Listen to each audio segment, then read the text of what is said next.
Ritu and you are watching maths pirate. So कैसे हो आप सब लोग और आपकी स्टडी कैसी चल रही है, कमेंट करके जरूर बताना। मैं आपके कमेंट का वेट करूंगी। चलिए अब बात करते हैं। हमने एनसीईआरटी बुक्स तो कवर कर ही ली होगी क्योंकि हमारे एग्जाम नवंबर और या दिसंबर में कभी भी हो सकते हैं। तो एनसीईआरटी बुक सबकी कंप्लीट हो चुकी है। अब हम डिस्कस करेंगे एनसीईआरटी एग्जाम्पलर, जो कि बहुत ही अच्छी बुक है। आपको पता है एग्जाम पॉइंट ऑफ व्यू से दो ही बुक बेस्ट है, एक तो एनसीईआरटी की जो हमारी बुक है वो, और सेकंड एनसीईआरटी एग्जाम्पलर। उसके अलावा हम प्रैक्टिस के लिए कोई भी पब्लिशर की कोई भी बुक उठा सकते हैं, ठीक है। सब अच्छी है, प्रैक्टिस किसी से भी कर लो, लेकिन मोस्ट इंपॉर्टेंट दो चीजें ये जरूर ध्यान रखें, NCERT book and NCERT exemplar. इससे बाहर कुछ नहीं आएगा, बट ये है कि क्वेश्चंस, क्योंकि हमने एमसीक्यू की इतनी प्रैक्टिस की नहीं है, तो उसके लिए हमें अलग अलग राइटर्स की अगर कहीं से किसी पब्लिशर के कोई भी क्वेश्चंस मिल जाए तो उनको प्रैक्टिस जरूर करना चाहिए। वैसे भी आपने सुना है if practice makes a man perfect, तो हमें तो परफेक्ट बनना है तो मतलब प्रैक्टिस तो करनी है, और मैथ्स की तो डिमांड ही प्रैक्टिस है, राइट। तो चलिए बिना किसी टाइम वेस्ट के आज स्टार्ट करेंगे चैप्टर 1 के एमसीक्यूज क्वेश्चन। अब एमसीक्यूज सीरीज स्टार्ट हो चुकी है, तो 1 बाय 1 करके सारे चैप्टर्स के एमसीक्यूज को डिस्कस करेंगे। तो आज हम डिस्कस करेंगे चैप्टर नंबर 1 रियल नंबर्स के जो एग्जाम्पल्स, एनसीईआरटी एग्जाम्पलर के जो क्वेश्चंस हैं उनको वो भी डिटेल के साथ। बस ऐसा नहीं कि पढ़ा क्वेश्चन टिक किया, उसको पूरे डिटेल से उस क्वेश्चन को करेंगे, ताकि अगर उसी जो वहाँ पे उस क्वेश्चन के लिए जो बेसिक आपको समझाया गया वो आपके और भी अगर एक्स्ट्रा के कुछ क्वेश्चंस बने तो आप इजीली कर पाओ। तो एक क्वेश्चन में आपको कई क्वेश्चन समझ में आ जाएंगे। तो चलिए फिर डिस्कस करते हैं। और हाँ, अगर आपने अब तक हमारे चैनल को सब्सक्राइब नहीं किया है तो मेरे चैनल को सब्सक्राइब करें, लाइक करें और शेयर करें। अगर वीडियो अच्छी लगे तो अपने दोस्तों में जरूर शेयर करें, ताकि आप सब लोग एक साथ क्लास को पढ़ सको। कोई क्वेश्चन में डाउट है वो क्लियर हो सके आपका। तो चलिए आप देखते हैं क्वेश्चन नंबर फर्स्ट क्या है। देखो, फॉर सम इंटीजर m, कुछ इंटीजर m है, every even integer is of the form. कह रहा for some integer m, every even integer is of the form. m integer कुछ भी है, उसके लिए इवन इंटीजर किस फॉर्म का होगा। तो चाहे हम m की बात करें, चाहे a की या फिर b की, किसी की भी बात करें, हमें पता है कि इवन इंटीजर्स क्या होते हैं, 2m की फॉर्म में, 2a की फॉर्म में। कैसे? जब हम छोटे थे ना, 7th 8th क्लास में थे, तो हमें इक्वेशंस बनानी होती है। लीनियर इक्वेशंस का चैप्टर आपने पढ़ा होगा, ध्यान होगा। तो हम हमेशा वहां पे लेते थे इवन इंटीजर्स या ऑड इंटीजर। जब इवन की बात आती थी तो 2m ले लेते थे, और ऑड की बात आती थी तो 2m+1 ले लेते थे। तो वो तब हमने कैसे सीखा था। अब हम क्या करते हैं, हमें अलग अलग थ्योरम्स मिल जाती है, अलग अलग स्टेटमेंट, तो हम उसको लेके चलते हैं। बट एमसीक्यू में आपको कहीं भी डिटेल नहीं देनी है, तो डिटेल याद करने की जरूरत नहीं है। बस इतना समझो कि इवन मतलब 2 की फॉर्म का कुछ होता है, यही पढ़ा है ना, इवन नंबर जो 2 से डिविजिबल हो। तो यानी 2m की जो फॉर्म के होंगे वो इवन इंटीजर, 2m+1 की फॉर्म के होंगे वो और, ये इवन और ये और। अगर आपको यकीन नहीं हो रहा तो वैल्यूज पुट करके देखो। m कोई भी इंटीजर है तो नेगेटिव या पॉजिटिव कुछ भी ले सकते हैं। तो मैंने लिखा 2 इंटू m की जगह लिखा 1, 2 आया। 2 की जगह मैंने लिखा -1, -2 आया। तो ये नेगेटिव इंटीजर है, नेगेटिव इवन इंटीजर है, इंटीजर तो है। अब वो कह रहा है अगर मान लो मैं यहाँ पे m की जगह, जरूरी है मैं 1 ही लूं, मैं कुछ भी नंबर ले सकती हूँ, 4 लूं, 4 टू साइड, देन ये भी क्या होगा, एक इवन इंटीजर। तो कह रहा है for some integer m, every integer even integer is of the form 2m। ठीक है, नेक्स्ट देखिए, for some integer q, every odd integer is of the form. अभी तो बताया है किस फॉर्म का होगा, 2m+1, यानी 2q+1। भैया q की बात करें तो 2q+1 लिख दो, जो उसकी लैंग्वेज वैसे, वो कहते हैं ना जैसा देश वैसा भेज, है ना। तो जैसा वो आपको दे क्यू, तो वैसा ही आपको उसके अकॉर्डिंग 2q+1 लिख दो। ठीक है, अब इसको भी अगर देखो, 2q तो हमने अभी भी बताया है, तो इवन होता है और इसमें 1 हमेशा ऐड करोगे तो क्या आएगा, ऑड। तो 2q मान लो 4, कोई भी इवन इंटीजर, 2m तो इवन में है, 4 है, उसमें 1 ऐड करूँ कितना आएगा, 5, ऑड आया। अगर तुम कहो हम तो -1 ऐड करेंगे, क्योंकि यहाँ तो इंटीजर की बात हो रही है, -1 कर लो तो 4 + -1 ये 3 आ जाएगा, तब भी कैसा आया, ऑड। तो 2m इवन फॉर्म होती है, 2m+1 ऑड फॉर्म होती है। नेक्स्ट क्वेश्चन देखिए क्या है, क्वेश्चन नंबर 3। क्वेश्चन नंबर 3 है, if n² - 1 is divisible by 8। कह रहा है जो n² - 1 है, n² - 1 है, अगर वो 8 से डिविजिबल है, इफ n इज, तो कह रहा है n² - 1 is divisible by 8 if n is, अगर n क्या होगा कि ये डिविजिबल हो, तो n अगर कोई इंटीजर हो, n एक नेचुरल नंबर हो, n एक ऑड इंटीजर हो, या फिर n एक इवन इंटीजर हो, तब ये डिविजिबल हो पाएगा। तो क्या कंडीशन हो सकती है, अगर देखो यहाँ पर मैं ले लूं n को एक इंटीजर ले लूं, तो इंटीजर तो इवन और दोनों होते हैं, नेचुरल से भी काम नहीं चलेगा। तो मैं यहाँ पे क्या लूं, अगर ऑड इंटीजर लेके देखो, अगर मैं n को एक ऑड इंटीजर ले लूं, ऑड का मतलब क्या हो गया, कुछ भी, मान लो 3 एक ऑड नंबर है, 3 का स्क्वायर माइनस 1 कितना हो गया, 3 का स्क्वायर 9 माइनस 1 8, सो 8 तो 8 से डिविजिबल है ना भाई, 8 1 8, तो रिमाइंडर कितना आ गया मेरे पास 0, तो ये तो डिविजिबल हो गया है ना। तो मैंने 3 को क्या लिया, मैंने एक यहाँ पे ऑड इंटीजर लिया था। और कोई नंबर ले लो, अगर मैं यहाँ पे 9 ले लूं n की जगह, 9 की कैसा है, ऑड है ना, इवन तो नहीं है, 9 क्या ऑड, तो 9 का स्क्वायर माइनस 1, तो ये हो गया 81 minus 1 80, then 80 is also divisible by 8, then remainder you will get remainder 0। तो इसका मतलब जब भी हम ऑड इंटीजर लेंगे, इसके अंदर n को ऑड इंटीजर पुट करेंगे, तो हमेशा आंसर क्या आएगा मेरा, डिविजिबल बाय 8 आएगा। ठीक है, नेक्स्ट देखिए question number 4, if the HCF and if the HCF of 65 and 117 is expressible in the form of this, then the value of n is, कह रहा है कि अगर 65 और 117 का जो HCF होगा वो इस फॉर्म में क्या हो, एक्सप्रेस हो, यानी ये कह रहा है 65m minus 117 equals to HCF of 65 and 117। Question को समझो पहले, उसकी जो लैंग्वेज है, कह रहा है HCF of this will be expressible in this, तो ये इसमें एक्सप्रेस होगा, मतलब इसके इक्वल होगा। ये तो बात है कि भाई ये जो निकलेगा उसको हम ऐसे लिख सकते हैं, इसमें एक्सप्रेस कर सकते हैं। तो सबसे पहले तो इसको निकालो। अब इसको कैसे निकालोगे, आपने यूक्लिड डिवीजन एल्गोरिथम पढ़ा था, क्या था, यूक्लिड डिवीजन एल्गोरिथम। वैसे तो ये हट गया है, आपकी बार सिलेबस में नहीं है, बट फिर भी इस क्वेश्चन को देखो क्या होता है, ये होता है a into q plus r, यही तो होता है, b equals to a into q plus r, और जहाँ पे r जो है, r के हमारे पास रिमाइंडर, और वो हमेशा क्या होगा, greater than equals to a, जो रिमाइंडर होगा वो क्या होगा, हमेशा greater than equal to 0 and less than a क्या है हमारे पास, डिवाइजर, क्यों क्या है, क्वोशिएंट, r क्या है, रिमाइंडर। ठीक है, b और a कोई भी नंबर है, ठीक है, तो क्या है, b और a कोई भी नंबर्स है हमारे पास। तो यूक्लिड डिवीजन लेमा से क्या कह रहा है, इससे हम HCF फाइंड कर सकते हैं। तो क्या कह रहा है, ये देखो यहाँ पर जो डिविडेंड है हमारा, b क्या है, डिविडेंड, डिविडेंड किसके इक्वल होता है, डिवाइजर इनटू क्वोशिएंट। भैया तो हम छोटी क्लासेस से पढ़ते आ रहे हैं, क्या डिविडेंड जो होता है हमारा वो किसके इक्वल होता है, divisor into quotient plus remainder, यही होता है ना, डिवाइजर इनटू क्वोशिएंट। तो क्या कह रहा है, देखो हमारे पास ये जो डिवाइजर है, divisor into quotient plus remainder, तो इससे हम क्या निकाल सकते हैं, हम HCF निकाल सकते हैं। तो निकालो, 65 और 117 का निकालें। अब 117 को इसी फॉर्म में लिखना है हमें, इस फॉर्म में। 117 क्या है, डिविडेंड है, डिवाइड करोगे भाई, अगर मैं तुम्हें नॉर्मल लैंग्वेज में समझाऊं ऐसे, तो इसको क्या कर, कितने पे जाएगा, 2 पे जाएगा, नहीं 1 पे जाएगा, तो ये बचेगा मेरे पास 2 और यहाँ से बचेगा 5, 52 बचा। तो मैं इसको किस फॉर्म में लिख सकती हूँ, ये तो मेरे पास क्या है, डिविडेंड, एक यानी डिवाइजर कितना है 65, क्वोशिएंट कितना आया भाई 1, और रिमाइंडर कितना बचा 52, लिख दो ऐसे। ठीक है, समझ में आया, ये डिविडेंड है, बीच का डिविडेंड किसके इक्वल है, divisor into quotient, divisor into quotient plus remainder, कितना समझ में आया। तो यहाँ पे हम डिवीजन एल्गोरिथम यूज करते हैं। वैसे ही मैंने बोला आपको कि सिलेबस से हट गया, लेकिन फिर भी क्वेश्चन इंपॉर्टेंट है तो कर लेते हैं, क्योंकि बेसिक आपको आना चाहिए फिर भी। ठीक है, नेक्स्ट देखिए, अब मेरे पास क्या कहता है ये डिवीजन एल्गोरिथम, कि हम इसको तब तक करेंगे तब तक कि हमारे पास रिमाइंडर कितना ना आ जाए 0। तो अब ये तो खत्म हुआ, अब हमारा डिविडेंड क्या बन गया 65 और डिवाइजर क्या बन जाएगा 52। तो अब ये आ जाएगा मेरे पास 65। अब 65 किसके इक्वल आएगा, देखो 65 को किससे डिवाइड कर रहे हो 52 से, तो 52 इंटू 1। अब रिमाइंडर कितना बचेगा भाई 3 और 1 13 बचा, 52 प्लस 13 ही तो 65 होते हैं। ठीक है, नेक्स्ट देखिए, आप फिर से, क्योंकि रिमाइंडर जब तक 0 नहीं बनेगा तब तक करते जाएंगे, और HCF में भी तो यही होता है ना, जब तक रिमाइंडर 0 ना बने तब तक सोल्व करना है।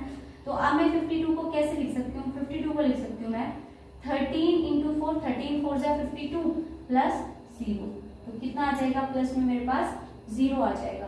तो बनाया किसने 0 बनाया है यहाँ पे, 13 ने 0 बनाया ना, तो मेरे पास आंसर क्या आ जाएगा, इन दोनों का HCF कितना आ जाएगा 13 आ गया।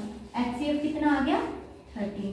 तो कह रहा था कि ये किसमें एक्सप्रेसिबल है भाई, इन दोनों के एचसीएफ में, तो यानी 65m माइनस 117 को हम क्या लिख सकते हैं 13। क्यों? क्योंकि इनका इसका जो एचसीएफ आया है मेरे पास वो कितना आया है 13 आया। सोल्व कर लो 65m, ये उधर जाएगा प्लस 117, देन 65m ऐड करो भाई 0 1 2 3 130 आया ना, तो ये आ जाएगा m इक्वल्स टू 130। 65 यहाँ क्या है मल्टीप्लाई, उधर जाएगा साइन चेंज करेगा, साइन चेंज कब करता है जब प्लस माइनस होता है तो साइन चेंज करेगा। अगर यहाँ क्या है वो मल्टीप्लाई है तो उधर डिवाइड, यहाँ डिवाइड है तो उधर मल्टीप्लाई, तो ये कितने पे जाएगा 2 से, तो ये आ गया 2। So what is the value of m equals to 2, तो हमारा बी ऑप्शन क्या होगा करेक्ट होगा। अब देखिए question number 5, the largest number which divides 70 and 125 leaving remainder 5 and 8 respectively. क्या कह रहे हैं लार्जेस्ट, जब लार्जेस्ट आ जाए ग्रेटेस्ट आ जाए इसका मतलब हमें क्या फाइंड करना है एचसीएफ, और लिस्ट आ जाए तो हम क्या फाइंड करते हैं एलसीएम। तो ये कह रहा है largest number which divides 70 and 125, वो नंबर बताओ जो इसको डिवाइड करता है। तो क्या कह रहे हैं लीविंग रिमाइंडर डिवाइड करता है उसके बाद कितना रिमाइंडर छोड़ देता है। तो अगर हम रिमाइंडर को पहले ही सब्ट्रैक्ट कर दें तो हमारे पास रिमाइंडर 0 आएगा और मतलब रिमाइंडर 0 आ जाएगा। अगर हम इन नंबर्स को जो रिस्पेक्टिवली कह रहे हैं, ये तो 5 इसका रिमाइंडर 5 बचता है इसमें से और इसका रिमाइंडर 8 बचता है। अगर इन नंबर्स को इनमें से सब्ट्रैक्ट कर दें इसका मतलब ये आपस में कंप्लीट डिवाइड करेंगे और कुछ ना कुछ हमें क्या मिलेगा, इसका आंसर मिल जाएगा, एचसीएफ मिलेगा। तो देखो 70 में से 5 को सब्ट्रैक्ट करेंगे कितना है 65, 125 में से 8 को सब्ट्रैक्ट करना भाई ये आएगा मेरे पास 7 1 1 117, तो कितना आ गया ये 65 and 117 आ गया। तो इससे पहले जो हमने क्वेश्चन किया था वो भी तो यही था 65m और 117, जो जस्ट इससे पहले क्वेश्चन किया है क्वेश्चन नंबर 4, तो सेम एचसीएफ हमने निकाला था, वही क्वेश्चन था हमारे पास 65m माइनस 117, तो हमने उसमें एचसीएफ किसका लिखा, अच्छा 65 और 117 था, ठीक है। उसमें हमने ये वाला क्वेश्चन था इसके अंदर 65 और 117 नंबर दे रखे थे, कह रहे थे इसको इसमें एक्सप्रेस करते हैं, तो हमें वो नंबर निकालना था। वो नंबर क्या आया था हमारे, इनका जो एचसीएफ आया था वो क्या आया था, हमारे पास आया था इन दोनों का एचसीएफ 13 आया था। तो वही सेम कह रहा है कि अगर इसको डिवाइड करें और ये रिमाइंडर बचे तो बताओ कौन सा ग्रेटेस्ट नंबर होगा जो इनको डिवाइड करेगा लार्जेस्ट नंबर, तो भाई वो नंबर 13 होगा, सिंपल सी बात है, क्योंकि 5 इसमें से सब्ट्रैक्ट किया 65, इसमें से क्या 117 करके मैं आपको पहले सोल्व करके दिखा चुकी हूँ, तो डायरेक्ट आंसर कितना आ गया हमारे पास 13 आ गया। अब देखिए next question, if two positive integers a and b are written as a this and b this, कह रहा है टू पॉजिटिव इंटीजर है वो इस फॉर्म में लिखे जा रहे हैं, a को ऐसे लिख सकते हैं b को ऐसे, then x y are prime numbers, then HCF of AB, तो कह रहा है AB का HCF क्या होगा, भाई HCF होता क्या है, HCF प्रोडक्ट होती है किसकी, स्मॉलेस्ट पावर की, है ना, दोनों प्राइम नंबर्स में से जो स्मॉलेस्ट पावर होती है उन दोनों की क्या होती है प्रोडक्ट। तो देखो ये a है मेरे पास x cube y square, b है मेरे पास x वाई क्यूब, तो भाई HCF क्या हो जाएगा दोनों नंबर्स का a और b का, जो स्मॉलेस्ट पावर है उनकी प्रोडक्ट, तो x क्यूब और यहाँ पे x की पावर, जब भी पावर नहीं हो तो वहां पे पावर क्या लगा बोलोगे 1, क्योंकि उसका मतलब क्या है वहां पे पावर कितनी है 1, x एक बार लिखा गया, x3 का मतलब क्या है x की 3 बार मल्टीप्लाई हो रखी है ना, और x नहीं मतलब x 1 बार है। अब इनमें स्मॉलेस्ट पावर देखो, x की स्मॉलेस्ट पावर कितनी है x, यहाँ पे 1 है यहाँ पे 3, तो स्मॉलेस्ट तो 1 हो गई। अब x की पावर 1 लिख रहे हो उसको चाहे 1 लिखो या x लिखो एक ही बात है, y स्क्वायर y क्यूब, तो स्मॉलेस्ट पावर क्या होगी दोनों में y स्क्वायर, तो HCF कितना आ गया इसका x y स्क्वायर, तो क्या होता है HCF दो नंबर्स का product of smallest power of each common factor, तो ये आ जाएगा x y स्क्वायर, तो इसका ऑप्शन क्या आ गया मेरे पास b स्क्वायर। नेक्स्ट देखिए question number 7, if two positive integers p and q can be expressed as p this and q this, a b being prime number, then LCM। अब LCM पूछा है तो HCF में तो स्मॉलेस्ट पावर की product होती है और HCF में क्या होता है product of greatest power of common factors. तो देखो अब मैं क्या निकाल रही हूँ LCM निकाल रही हूँ, यहाँ पे LCM ऑफ PQ, तो ये P है ये Q है, ग्रेटेस्ट A की पावर देखो यहाँ पे 1 है यहाँ पे 3 है, तो हम तो क्या लेंगे ग्रेटेस्ट पावर, ऐसे B की यहाँ स्क्वायर है यहाँ B, तो ग्रेटेस्ट क्या है B स्क्वायर, तो हमारा इसका LCM क्या आएगा a क्यूब B स्क्वायर, वो ऑप्शन क्या है हमारे पास C ऑप्शन है, ठीक है। नेक्स्ट देखिए question, the product of a non zero rational number, zero नहीं है मतलब वो रेशनल, तो कह रहा है non zero rational number and an irrational number. इसको क्यों बोला है नॉन जीरो, क्योंकि अगर जीरो होगा तो आपको पता है जीरो के साथ तो चाहे रेशनल की मल्टीप्लाई करो या इरेशनल की मल्टीप्लाई करो, हमेशा क्या आएगा जीरो।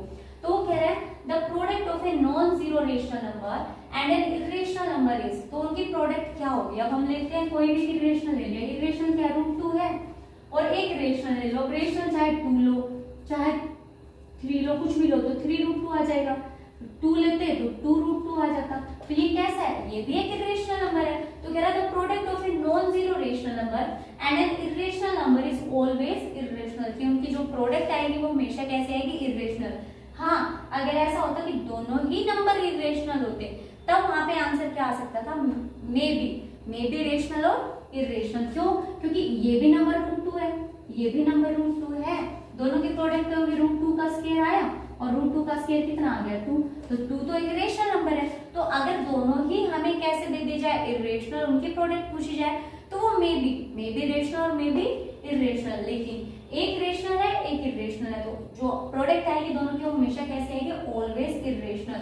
नेक्स्ट देखिए क्या कह रहा है, the least number that is divisible by all in numbers from 1 to 10 both inclusive. Both inclusive का मतलब 1 और 10 भी उसके अंदर ऐड है, इंक्लूड है।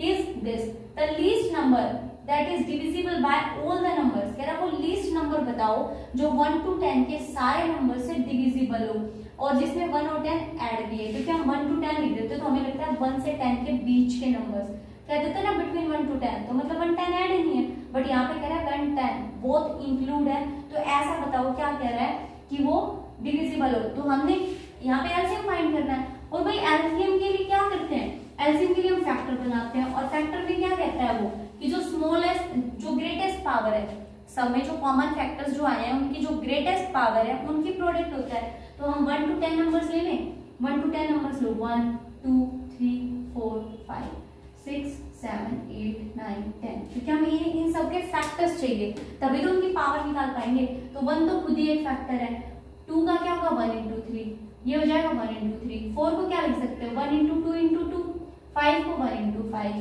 6 के फैक्टर बताओ भाई 1 into 2 into 3, 7 का सिर्फ ये है, 8 का 2 2 2 2 2 जा 4 4 2 जा 8, 1 सबके साथ ले रही हूं मैं क्योंकि 1 ऑलरेडी आपको पता है फैक्टर तो होता है, बट अगर 1 को कितने भी बार मल्टीप्लाई करो 1 आएगा ना, हमारी प्रोडक्ट पे इफेक्ट पड़ेगा। बट एक्चुअल में जो करने का पैटर्न है वो तो यही है कि 1 को हमेशा लेंगे साथ, क्यों, क्योंकि 1 तो फैक्टर होता ही होता है।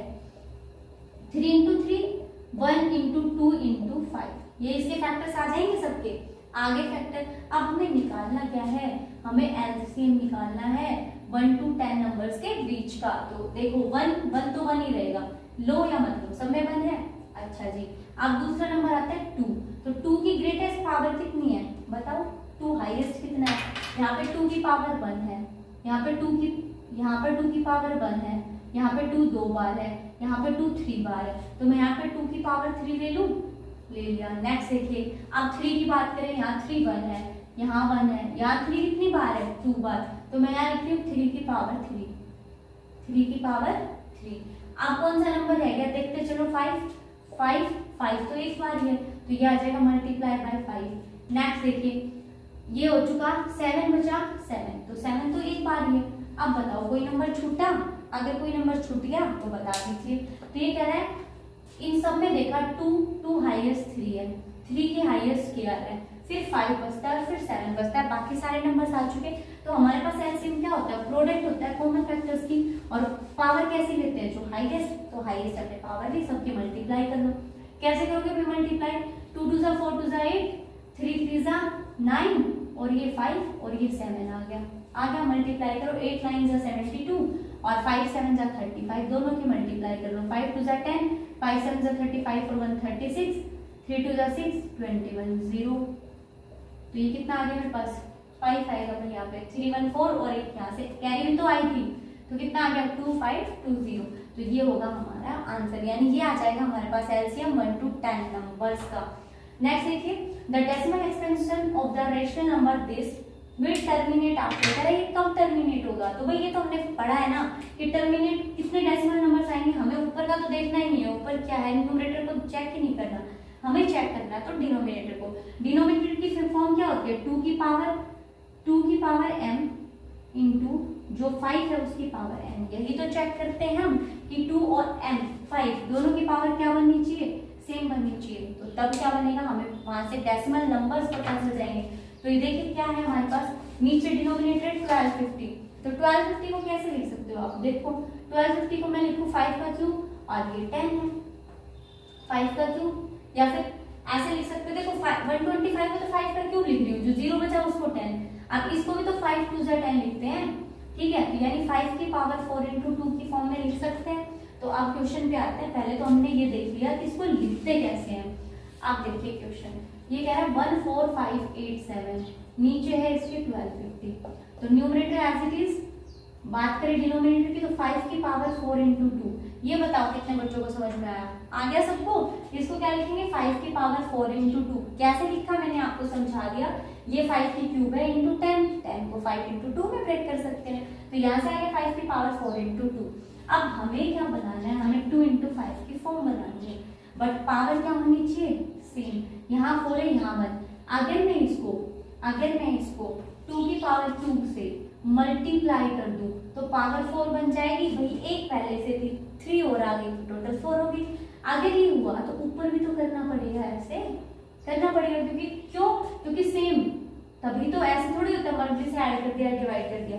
अगर हम न्यूमरेटर में कुछ ऐड डिवाइड कर रहे हैं मल्टीप्लाई कर रहे हैं तो दोनों में एक साथ होता है, तो अब ये आ जाएगा 14587 मल्टीप्लाई 2 का क्यूब कितना होता है 8, लेकिन हमें तो ऊपर का तो नंबर पता ही नहीं है, उसको देखना ही नहीं, नीचे देखो 5 की पावर 4, 2 की पावर, जब बेस सेम है पावर्स को मल्टीप्लाई करते तो ऐड होगी ना पावर्स, 1 + 3 4, तो ये आ गया 2 की पावर 4, तो कितने डेसिमल प्लेस के बाद ये ऐड हो जाएंगे, 4 डेसिमल प्लेस, तो आंसर आ गया हमारा 4। कैसे आया, 5 की पावर 4, 2 की पावर 5 मल्टीप्लाई 2 10 बनेंगे, यानी ये क्या बन जाएगी, 10 की पावर 4 बन जाएगी, तो 10 की पावर 4 मतलब 4 के बाद डेसिमल आएगा, लेकिन हमने जनरली पढ़ा है कि उसकी फॉर्म कैसा होता है, 2 की पावर m इंटू 5 की पावर n, तो ऐसे हम कितना भी बड़ा नंबर हो उसको डिवाइड करके नहीं देखेंगे, हम उसको इस फॉर्म में कन्वर्ट करेंगे और वहां से डेसिमल नंबर्स को फाइंड कर लेंगे कि कौन सा डेसिमल नंबर्स यहाँ पे कितने डेसिमल के बाद ये टर्मिनेट हो जाएगा।